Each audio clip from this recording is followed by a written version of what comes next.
BNB education में आपका स्वागत है। यह बीएनबी एजुकेशन मैंने एक चैनल बनाया जिसे मैंने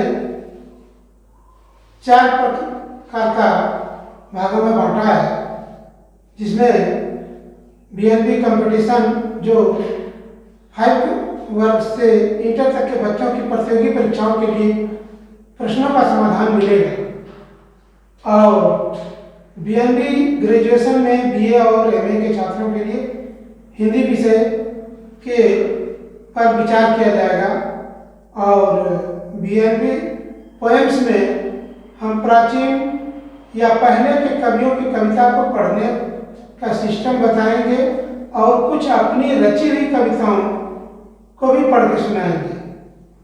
और बीएनबी स्पीच जो है उसमें हम स्पीच के माध्यम से किसी भी विषय पर विस्तृत रूप से बताना चाहते हैं।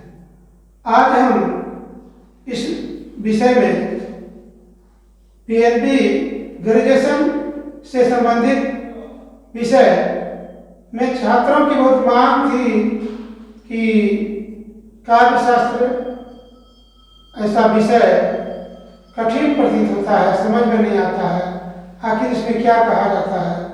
इसके कारण बच्चों को, बीए के छात्रों को या एमए के छात्रों को समझने में बहुत दिक्कत होती है। इसलिए हमने एक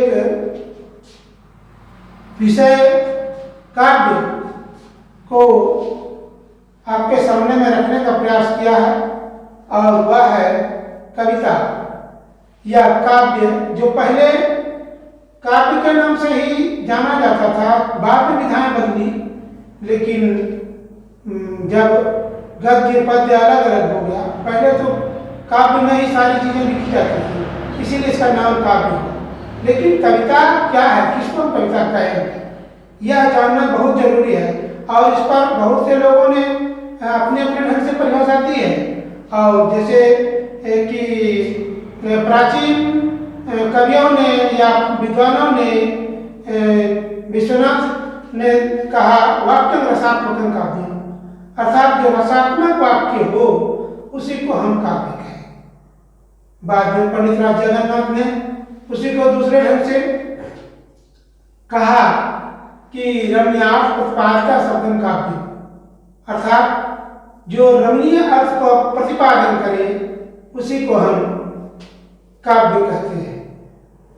परंतु बाद में दूसरे एक महान विद्वान ने कहा था 200 शब्दार्थ सगुना वर्णन प्रति पुनः पाठ, कि जिसमें जो दोष रहित हो, केवल गुण ही हो और संपूर्ण चीज को व्यक्त कर दे, उसी को हम काव्य कहते हैं।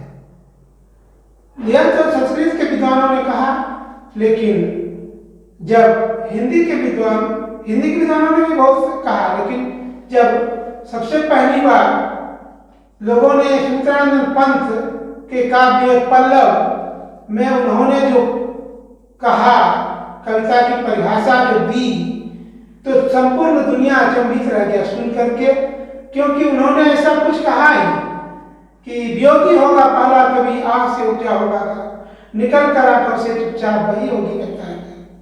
तो वियोगी होगा पहला कवि, अर्थात पहला कवि के कहने का मतलब था कि काव्य की पहली पंक्तियां जब से उत्पन्न हुई, जब वाल्मीकि ने के मन से कंठ से पहली कविता फूटी थी, मान का प्रतिष्ठातम सरस्वती यत्करोचेन काम मोहितम, तो इसी का कहने का मतलब था कि कराह से, वेदना से, आह से कविता की शुरुआत होती है, और कविता कहने का मतलब है। बाद में जयशंकर प्रसाद ने भी कुछ ऐसा ही कहा कि जो घनीभूत पीड़ा से स्मृति में छाई, दुर्दिन में आंसू बनकर आज बरसने आई। उन्हें हम देखते हैं कि महादेवी वर्मा भी कुछ इसी प्रकार कहती है, विस्तृत नव का कोई कोना, मेरा कभी अपना होना, परिचय इतना इतिहास से ही, कल उड़ी थी मिटा चली, मैं नीर भरी दुख की बदली, मैं नीर भरी दुख की बदली। अर्थात कविता कहती है कि मैं नीर भरी दुख की बदली हूँ, व्यथा से ही मेरी उत्पत्ति होती है।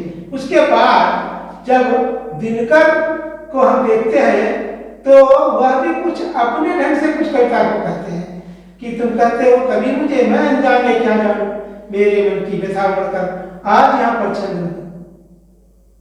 यह तो हिंदी के कवियों ने ऐसा कहा। उसके बाद जब हम अंग्रेजी के कवियों पर जाते हैं तो पीबी शेली ने our sweetest songs are those who tell saddest thought.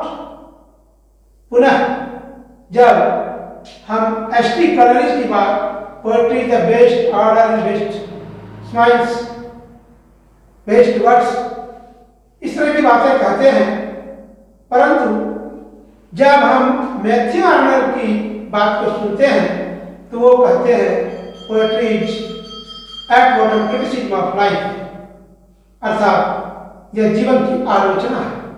इस प्रकार हम देखते हैं कि चाहे वह संस्कृत के आचार्य हो, चाहे वे हिंदी के कवि जन हो या अंग्रेजी के कवि हो, कहने को तो बहुत है, बहुतों परिभाषाएं हैं जो कि बहुत समय लगेगा, लेकिन छात्रों की आंख को खोलने के लिए मैंने इस चैनल पर कविता की परिभाषा काव्य शास्त्र को बहुत विशेष रूप से मैं पढ़ाना चाहता हूँ। अच्छी तरह से बच्चों को सरल बना देना चाहता हूँ कि बच्चे इसे अच्छी तरह से समझ जाएं, उन्हें समझने में कोई दिक्कत नहीं हो।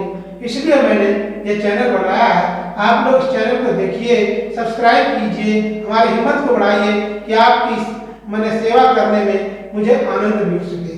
बस इतना ही कर करके मैं आज इसे बंद करता हूँ।